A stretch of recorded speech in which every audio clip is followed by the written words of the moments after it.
שלום לכם, תושבי פולג ותושבי עיר ימים. מאחר ולאחרונה אני שומעת שגורמים שונים מפיצים דיסאינפורמציה ומספרים דברים שאין להם שום אחיזה במציאות, החלטתי שאני אציג בפניכם את העובדות לאשורן.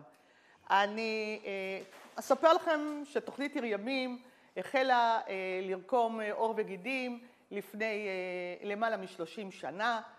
ב-94 קיבלה אישור של הוועדה המקומית של עיריית נתניה, וב-97 אושרה על ידי הוועדה המחוזית, תב"ע בתוקף. למותר לציין שבאותה תקופה עדיין לא כיהנתי כראש עירייה. התוכנית המקורית, ואני לא מתייחסת זו התוכנית המקורית של עיר ימים, אני אתייחס לנקודות שכרגע מדובר עליהן, וזה נושא המלונאות. בתוכנית המקורית היו 3 מתחמים גדולים, שבהם היו 2,200 חדרי מלון.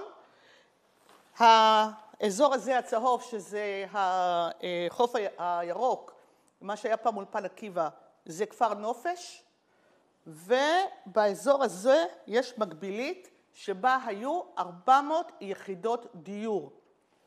חשוב לי שתדעו שזו התוכנית המקורית, כולל המגורים. כל זה השתנה בהמשך, ואני אספר לכם על ההישג העצום שהיה לנו בשינויים.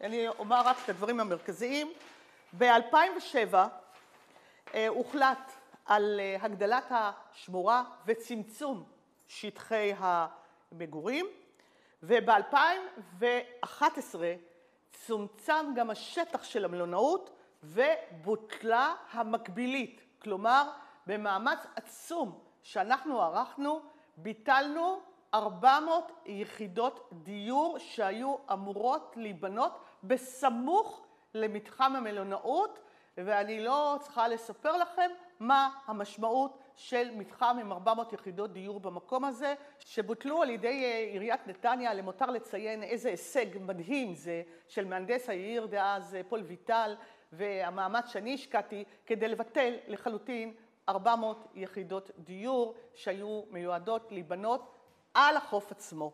אני לא צריכה להסביר למי שמבין מה המשמעות של ביטול 400 יחידות דיור לשלושת החברות, בעצם 3 הגורמים, כי הבעלות על עיר ימים הייתה של כולה, כמובן עיר ימים כולה, הייתה של שיכון עובדים, אזורים ומינהל מקרקעי ישראל. לא צריכה להסביר מה המשמעות של ביטול 400 יחידות דיור. איזה משמעות כלכלית יש לנושא הזה ואיזה נזק נגרם לחברות, אבל אנחנו חשבנו שזה נכון לעשות. עכשיו, כפי שאמרתי, בתוכנית המקורית היו 2,200 חדרי מלון, נשארו 2,200 חדרי מלון. היה ניסיון של החוף הירוק לבנות במקום כפר הנופש, לבנות שם יחידות דיור לגובה, מותר שם עד 3 קומות בלבד, ואני התנגדתי התנגדות נחרצת לתוספת ולו של יחידת דיור אחת באזור. כמובן ששילמתי על זה מחיר לא קטן.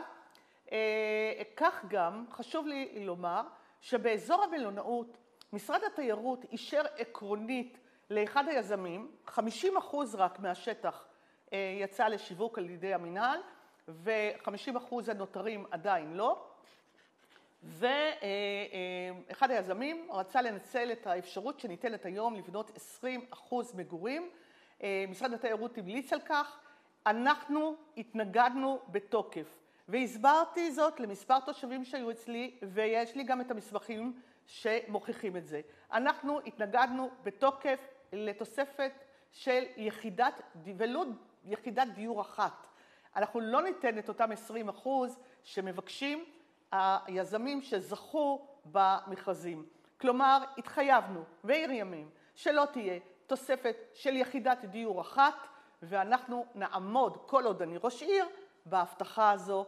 אנחנו לא נשנה ולו במעט ולו ביחידת דיור אחת את התוכנית המקורית. אני חושבת שתושבי עיר ימים ופולג חווים תודה לעיריית נתניה על המאבק שהיא מנהלת מול כל הגורמים שמאוד מעוניינים ביחידות למגורים, ולא להמשיך להפיץ שמועות חסרות שחר.